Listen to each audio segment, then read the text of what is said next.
เอาละครับวันนี้นะครับบิ๊กชอนนะครับจะพามาดูวิธีการนะครับขับรถนะครับไฟฟ้านะฮะที่อุทยานแห่งชาติอุทยานประวัติศาสตร์สุโขทัยนะครับแล้วก็จริงๆแล้วที่นี่เนี่ยมีทั้งปั่นจักรยานด้วยครับเห็นว่านักท่องเที่ยวเนี่ยปั่นจักรยานอยู่นะครับแต่ว่าเราเคยปั่นมาแล้วเมื่ออาทิตย์ที่แล้วนะครับอาทิตย์นี้เนี่ยเราจะมา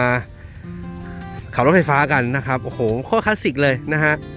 เข้ากับบรรยากาศมากๆเลยนะครับเดี๋ยวเรามาลองกันดีกว่าเนาะนี่เดี๋ยวจะมาให้ดูด้วยว่าขับยังไงนะครับคือชั่วโมงละเท่าไหร่นะชั่วโมงละ250นะครับไม่ใช่ดูครับก็คือบิดสวิตช์ปุ๊บใช่ไหมฮะบิดสวิตช์ให้มันขึ้นออนนะครับเราจะกดตัวนี้ครับแล้วก็ข้างบนเนี้ยตัวนี้นะครับเอาให้อยู่ด้านบนจะเดินหน้านะครับแล้วก็กดลงมาข้างล่างจะเป็นถอยหลังนะครับแล้วก็แตะคันเร่งนะครับรถก็จะออกตัวเลยนะฮะโอ้โหกระตุกนะฮะตอนนี้กำลังลองอยู่นะเฮ้ยเท่นะฮะชั่วโมงละ150นะครับชั่วโมงละ250นะครับโอ้โหเจ๋งนะครับไม่ต้องปั่นไม่ต้องเมื่อยนะครับแล้วก็มีหลังคานะครับ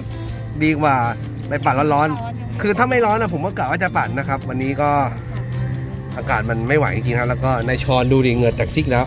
นะครับภารกิจของเราวันนี้คือเราจะเอาดอกบัวนะครับดอกไม้เนี่ยมาวางให้กับหลวงพ่อนะครับเป็นพระพุทธรูปนะครับคือที่วัดมหาธาตุนะครับเดี๋ยวไปดูกันดีกว่าว่าหลวงพ่ออะไรเนาะผมได้พูดกับท่านไว้นะครับน้องชอนไปพร้อมกันเลยไหมพร้อมแล้วออกตัวตั้งนานแล้วไป go go go น้องชอนเลี้ยวดิ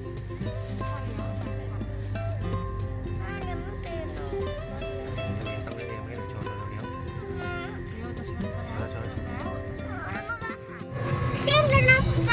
ได้เอาไปเราจะเลี้ยวซ้ายไป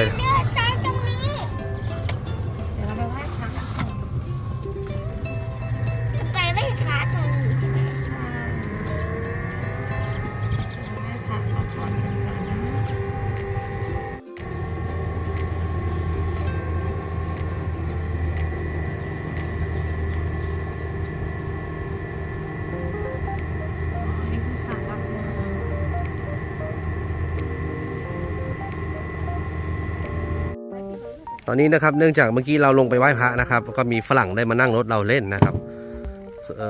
เราก็เลยจะเป็นจะต้องเทรนนิ่งนะครับรถของเราก่อนนะฮะกรีนคาร์คันนี้นะครับเพื่อความปลอดภัยนะครับจากโควิด -19 นะฮะชอนโอเคไหมที่เขามานั่งนะโอเคไหมแล้วทำไมเขาไม่เช่ารถเองพูดด้วยใช่ครับมันคือรถโบราณรถไฟฟ้านะครับเนี่ย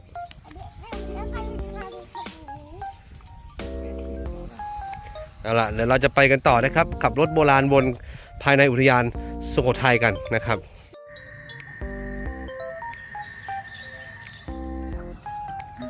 มีอะไรไปไหนกันมาคะท่านขุน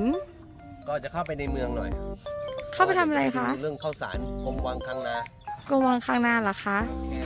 ก็จะไปด้วยไหมไปด้วยได้ไหมคะได้ขึ้นมาเลยมีแฟนหรือยังล่ะยังไม่มีค่ะถ้าไม่มีก็ขึ้นได้แต่ถ้ามีแล้วเองก็เดินไปเถอะ